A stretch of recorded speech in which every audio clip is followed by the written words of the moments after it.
Welcome to the latest and greatest edition of Pirate Vibes on the Big East Energy Network. We are brought to you by Asabasa Spice. Go get the finest spices in the world with asabasaspice.com. Use code BigEnergy15 for your first purchase, and you'll get 15% off. We got a giant show. We got four heads on the screen. I think this is the most on Big East Energy Network so far, 4 at one time. We got Dan Stack from DePaul.com. How are you, Dan? Very good.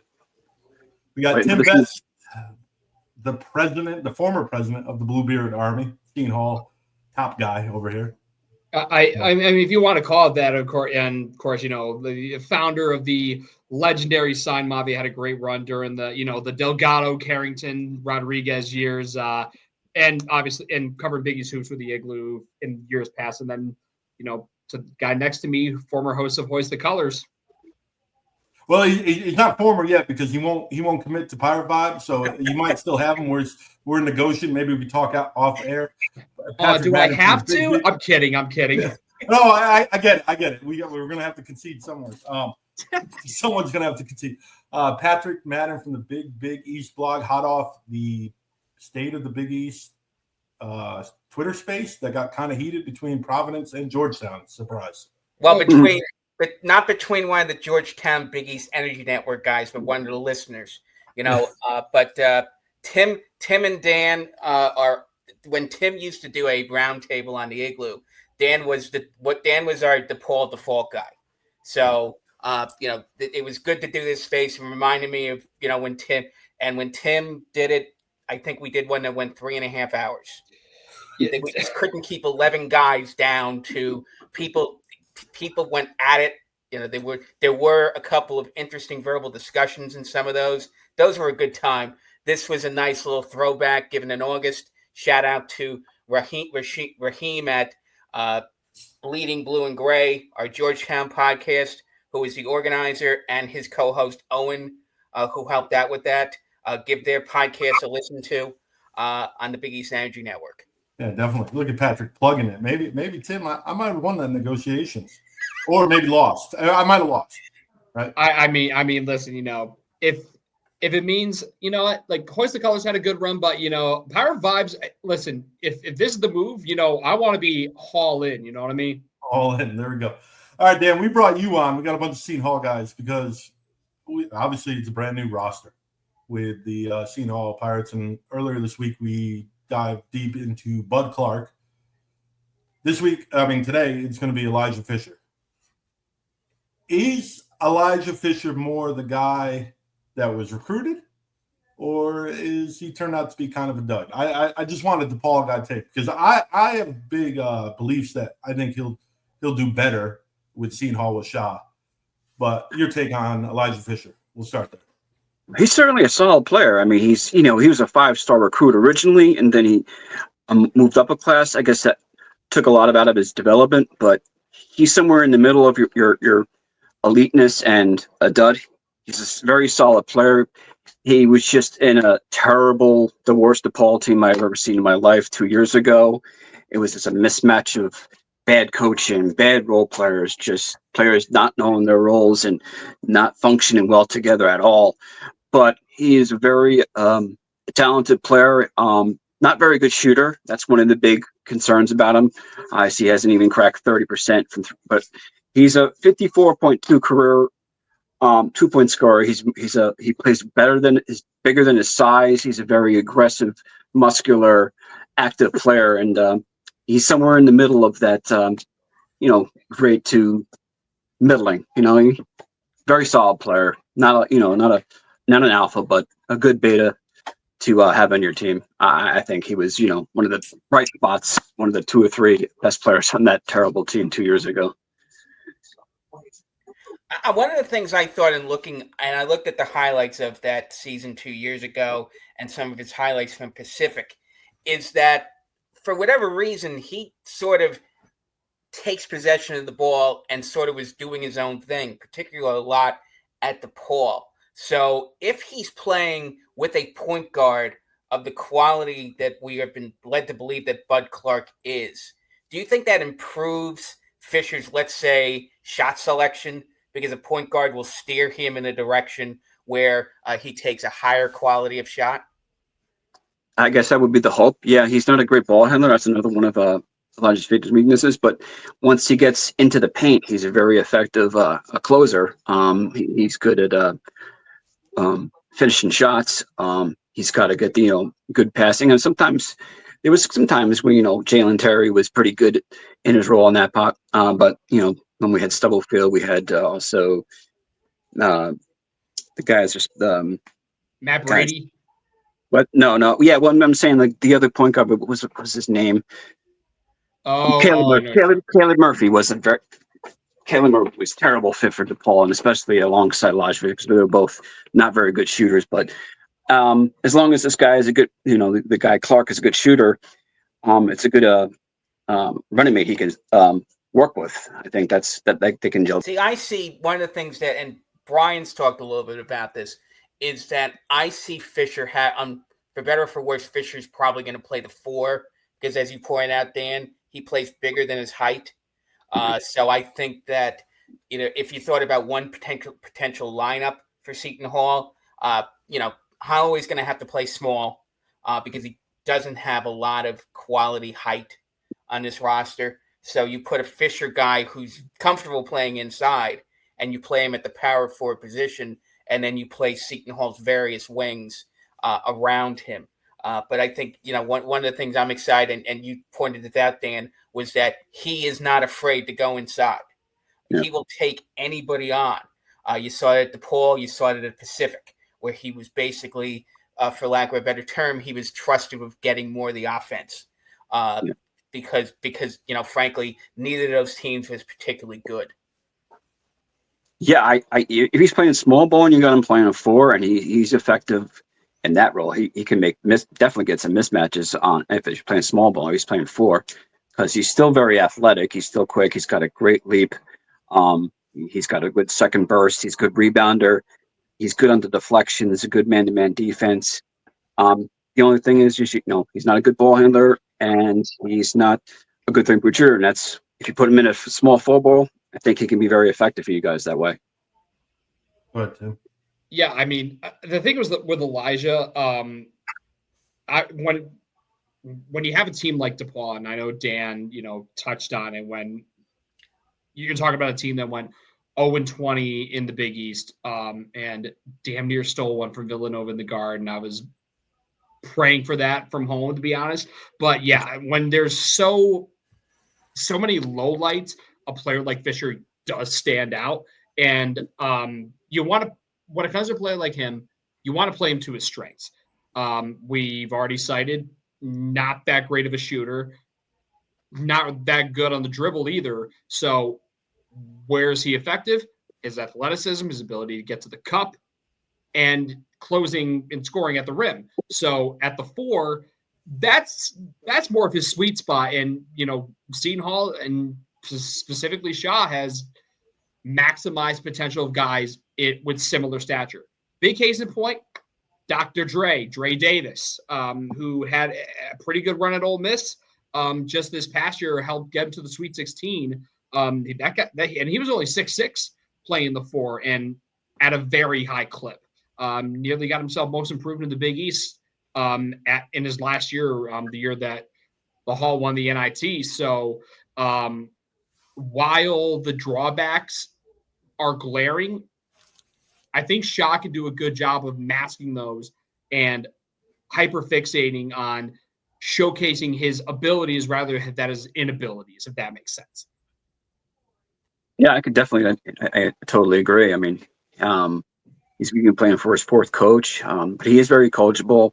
I didn't see any problems with him with Stubblefield or Brady. And I like his demeanor. He always worked hard. I mean, he's like the antithesis of like his teammate Deshaun Nelson, who was so aloof during the times that season. It was, everybody just mailed it in so many times, but he always played hard. So I give Fischer a lot of credit for sticking through that. Let's talk about the other side of the ball. Grade him A through F, how he was as a defender, because obviously Shah is preaching defense quite a bit in this offseason. And how do you think he fits into Shaw's system on defense? There was sometimes he was mismatched, but I give his effort and his overall commitment to it a B plus. He was one of the better at that time when we, it's not a great thing to say when you're 3-27, but you know what I'm saying. It's just he was one of the guys that gave the best effort and did really admirable job defending because of his size and his athleticism. He pretty much brought it every night, so I give it at least a B plus. I also noticed on those highlights how many of those baskets he put in his highlight reel when DePaul was down by 30 in games. Mm. Now, that's either a guy who's out for himself because he's trying to keep his average up scoring-wise, and is just trying to get whatever points he can get garbage time, or it's also a guy who, regardless of what the score in the game, he's going to give you his 100%. And you mentioned, unfortunately, a couple of players on that DePaul team who checked out, particularly after Stubblefield got fired that season. So at least Fischer didn't necessarily check out. Now, of course, the flip side to that is that then he gets in the portal and goes to a place like Pacific, which is at the lower end of the West Coast Conference. So I guess that whatever he did at DePaul didn't impress a lot of people when he was in the portal after that horrific season. So, there's two sides to that coin. Yeah, I mean, he played down a position, but that's still a great conference. The people he always won against. I mean, going against St. Mary's and Gonzaga, and the likes. It's not a huge step down. It's just one of the best mid-major conferences in the country. And he still did well. He averaged a good 15 points a game. Like I said before, not a 3-point, but still he's great in point. He's a career 52.4 shooter from 2-point range. He knows his limitations. I think he did start out well from 3 for Pacific, but when I started to key on him and game plan him, I think his numbers dropped a lot. But he knows his role and he knows his limitations. And with playing for Shaw, who demands defense, I think you're probably going to get the best defensive that he's ever had so far in his collegiate career with him as his coach. Yeah, I think the one thing I will add is the potential drop-off in his scoring going from Pacific to Seton Hall. I mean, averaging 15 points, really good numbers, but obviously the West Coast Conference is not the Big East. And sure. we've seen with a few guys who were big-time scorers coming over from lower-tier programs over to Seton Hall and just to the Big East teams in general, like there is a bit of a drop-off. And the big thing is with last year's team, right, was they only had one reliable go-to scorer. And that was Isaiah Coleman. There are guys who have good scoring numbers. Elijah had good scoring numbers, but going from Pacific to here, for me at least, I don't want to see his numbers go from like 15 down to like 7.5. Like if they get cut in half, that's troublesome. But if he could be a 10+ point scorer and maximizing his strengths, getting to the cup, and please, if there is a God, if he gets to the line and he makes his free throws, I had to point that out because like it was just like the running gag all year. Of the 25 episodes that we did, Tim, last season, how many times did you complain that people, I think it must have been 24 that we complained that the one time we didn't was, I think it was a week Seton Hall didn't even play. No, we didn't mention the guy missing foul shots. So yeah, you're right. You and probably none of those, every single one of them specifically involved Yassine Toomey. I'm sorry, just make your free throws, man. We wouldn't have to be talking about this. Well, I did look up his numbers.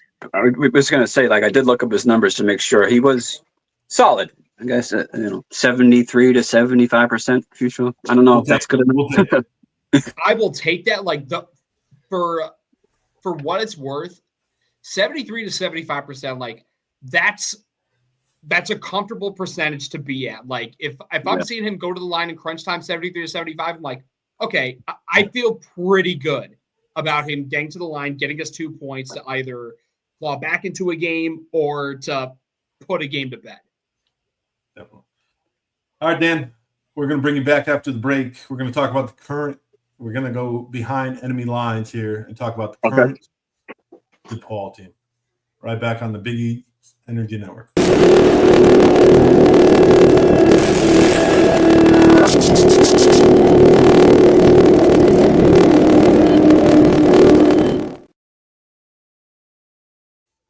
Welcome back to the Pirate Vibes. I almost said welcome back to the Big East Energy Network. I guess that's the same thing, right? We're here with Dan Stack, Tim Best, and Patrick Madden. We're talking DePaul basketball right now. We just talked about Elijah Fischer. I want to know, does Elijah Fischer play a significant role on this DePaul team before we start diving into the current DePaul team? Would Elijah Fischer, you've seen him play, would he mesh well with this team? I know it's a different coach, different era. Yeah. Well, that's what I was going to say. It's pretty much all the coaching. I mean, Holtman does, stress defense, but he wants more skilled players on his team. That's what the big construction was.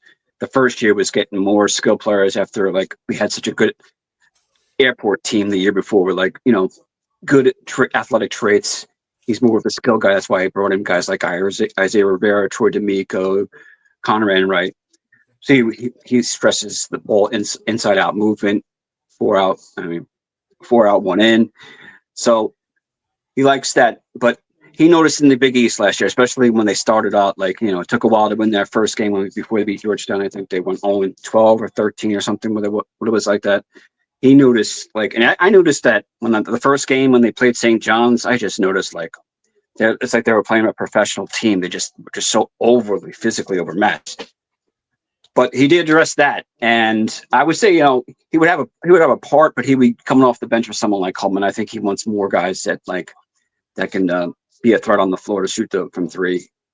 So says for the big men, I know you covered DePaul, but we might have the biggest DePaul fan because on the Twitter space, Patrick Madden said that DePaul might be the 5th team out of the Big East to make a tournament. I didn't know. No. I said they were going to come in 5th. I said that they had a lot of work to do to make it to the tournament. They did. I said that there were 4 teams I thought would make the tournament, and I hate to say, I was being one of the Debbie Downers in the room, that the Big East might only get 4 bids, but I do think DePaul has 5th place potential.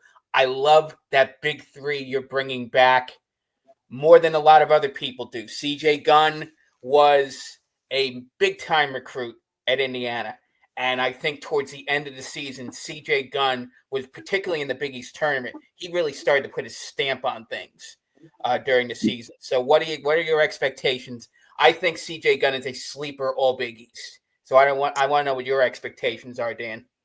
Yeah, the end of the season was a revelation. Even a lot of people on our message board talk about the Creighton game. It was a devastating loss. 2 straight years I had that loss and the Justin Moore shot against Villanova. But there was a certain resiliency in that at Madison Square Garden tournament where they beat Georgetown for the 3rd time. I even though Georgetown's bad, it's hard for DePaul to beat 3 teams in a conference in 1 year. It's unheard of. Even if you're playing Georgetown, who were much better on paper. They played well in that game and they held off Georgetown. And then, in that game, the Georgetown game, Benson was an absolute beast against Georgetown. He rode us through that. He's coming back. Big time player in the post. You talked about Gunn and you talked about Bladen Blocker had a phenomenal game in that Creighton game. Everybody remembers they're losing, but do you remember they were down by 8 themselves with a minute left in the second overtime? In the first overtime, and then Blocker hit a little floater over at Calpern and go to double overtime. You thought maybe this is DePaul's year. They're going to win. They're going to go to the Friday semifinals. They didn't, but I think they put people on notice that 3 people coming back, and then when we recruited out of the portal with Banks and big guys like we got St. John's guy Maker, the 7'2" center from them, and we got another 7-footer coming back, and we have more size. So I think I mean, I'm a homer, obviously, but I think we do have some potential to be, scary at least on that. Yeah, peripheral bubble. I think we could be one of the top 6-7 teams in the conference. What do y'all think? Fifth is it's something that's. I mean, I'm not going to sit here and say DePaul is always going to be the DePaul that we always know. Like at some points, I'm just going to turn around and Chris Holtmann. I said this the moment he got hired. This is the guy that you want to have if you're DePaul. He knows the Big East well. Yes, he had kind of had that falling out that left a bad taste in his mouth, and a lot of people who, had followed him at Ohio State, sour taste in their mouth. But he's starting anew with a program like DePaul from the ground up. Considering where that program was, the only direction they could go was up. Not only did they go up, they were a few plays away from playing in the semifinal Friday. Like, we have to wrap our heads around that. Like, to say that they can't finish top 5, that it's impossible. I don't agree with it. Like, I think they have. Here's something crazy. They haven't worn white in a Big East tournament game in 10 years, meaning they were the home team. They haven't done that since the 2015 Big East first round. And that's the only time they have in their, at least in the new Big East, that's the only time where they had been the home team in a Big East tournament matchup. I think probably the only time ever. Actually, no. 07, okay. Wilson Chandler, DePaul against Nova. I'll never forget that. Jerry Wainwright. Wow. Like, you are bringing up have you seen Inside Out? Like, these are core memories you're bringing back, like the old Big East, dude. But just to bring it back home, like, I'm a big Holtmann guy. Look at what he did with Butler, and he took over as an interim back in 2014-15. He took him to third place in the Big East. 3 straight NCAA tournaments, Sweet 16 berth in 2017. Like, I really do believe in Holtmann a lot. And I think, you know what, since they were so close to getting to the semifinals last year, just shout out to you, BDD, and just DePaul Twitter in general. I think this is your year to make it to semifinal Friday. I'm speaking into existence. It's weird as a Seton Hall fan to go Sko Mons, but like they're the little engine that could. You can't help but root for them. Even when you're playing against, you're like, you got to give it to them. They're fun. I remember the pain, and before Dan gets to his follow-up, I felt pain that night. The night I met Dan, by the way, in person. Dan the first Seton Hall meltdown we had? Okay, yeah. Right. At the Prudential Center, you guys are up 19 on us, and I'm like, you know what? There's Dan Stack, who I've seen in virtually many times, read your stuff for years. You've basically been the backbone of DePaul basketball coverage. I met him, and I hope I didn't curse DePaul that night by complimenting you guys on how well you were kicking our butt in the first half, and then that second half and that overtime was off the wall crazy.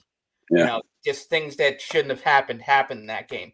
But it's also a testament that DePaul was in games like that early in the conference season and then finished a few of them off in the second half of the conference season. Oh, yeah, there was a couple. I mean, the Marquette double overtime loss, that was heartbreaking too. I mean, that was just, a lot of people were just saying, this is never going to, this agonizing pain of losing these heartbreakers are never going to end. But then things started to click when they started, they just got better and better. And that was the whole thing I wanted from last year. I don't care about record. They just play their best basketball in March and February, and that's what they did. They learned from their mistakes, and some players stepped up their game. I mean, Isaiah Rivera was a slow starter. He really got back his touch. But, some guys like D'Amico and Skogelman, who was hurt, I mean, they just never adjusted to the Big East. But the big three that we were talking about, Leighton Blocker, Gunn, and Benson, just keep gotten better and better. So, and they got that core to build off, and that was important what he did. And that was the thing that not many teams do. I'm assuming like guys like Benson, Gunn, and Blocker would have gone to some other big programs, at least come off the bench or play at a mid-major and be stars. But we got this good core come back, and I'm excited what they can build upon. On a scale of 1 to 10, what's your excitement level for this DePaul team, this specific one? Well, I'm always an optimistic kind of guy. I'm a fan first. I grew up a fan, and I've been burned so many times thinking when we had Strus, we'll be good, or when we had Reed, we were good. Javon Freeman, Liberty, Romeo Weems, but we never had a good coach, and this is one of the best times. This is the best coach I've had since Joey Meyer, going back almost 35 years or so. So, with the coaching and the quarterback and Holtman's track record of success, I'm giving it at least an 8. So we've been super complimentary of DePaul. What do you think how Seton Hall did in this offseason? To be honest, I didn't follow as much. I know they got Fischer, and they brought in a couple of recruits. One of the big guys reclassified, top 50 player or something like that. Yep, Hines. So Nigel Hines. Yeah. So, I don't think, I admire Shaw.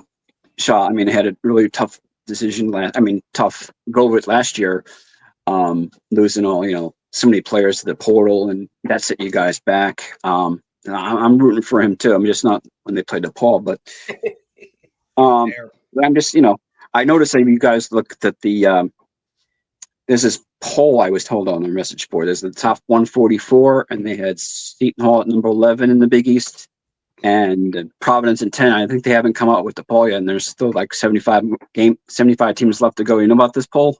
It's up. Any use? No, I saw something like that. Is this Rothstein's list or? No, it's not. I got it. It's like 144.com. I have to look it up. Like if you want it, I can find it. Was it? But I'm not sure of the pay. It was just I didn't see the site, but I just know that they ranked 144 from 144 days out from the season.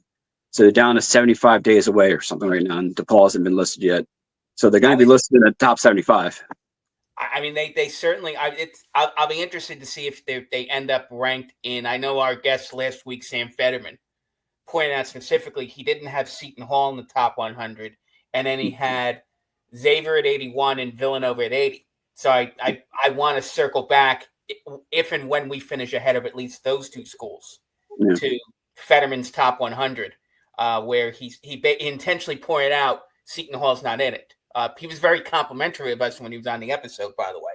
But but again, to swing back to DePaul, I think there are good things ahead in your direction there, Dan. I think we will be going. I hope we get back to where DePaul was at during the Dave Lato 1 era. Mm-hmm. Yep. Right before you got into the Big East, when you were wrapping up Conference USA, and I think you made 2 tournaments in 3 seasons that year. I don't know if there's a sleeper team that no one's paying attention to. Maybe it's because it's DePaul. Maybe because other schools like Georgetown and Providence and Villanova are making more noise in this offseason. I think DePaul is being slept on this year.